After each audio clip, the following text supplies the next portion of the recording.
You open up your fridge, the lights are on, but the compressor is nowhere to be heard. Sound familiar? Well, if it does, there's a couple things that you're going to want to do in order to troubleshoot this effectively. Now, the very best first place to start is performing what is known as a hard reset to remediate a lockout. And I recommend you check out our lockout video first, and once you've made it through there, if the issue's still not resolved, there's a couple other things that we want to look at. Now, in total, if we troubleshoot this system, you're going to have an incoming power to the fridge. It's going to go to your control board, which for the FCR16DCASA fridge, that's going to be located on top of the fridge.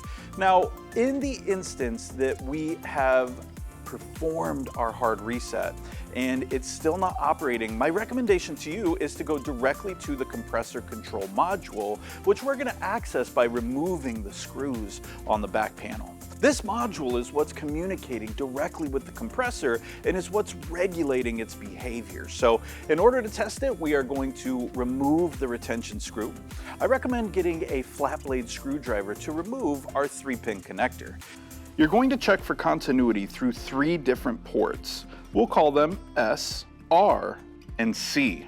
You will check continuity specifically using kiloohms to check S to R to C, and then C to S. And we must have continuity for each of them. It's also important to note that the compressor control module will not initiate the compressor if the hot and the neutral wires are in the backwards position. So make sure that our black wire is on the plus, make sure that our minus is on the white wire as well. If you've checked the compressor control module and we have continuity using kiloohms through all 3 points, then it's time to inspect our compressor.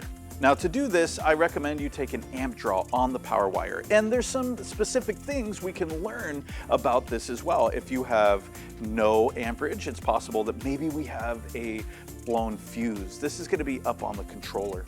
If you find that we have a very low amp draw, maybe we just have a low fluid level. It's not having to work so hard to push the fluid through.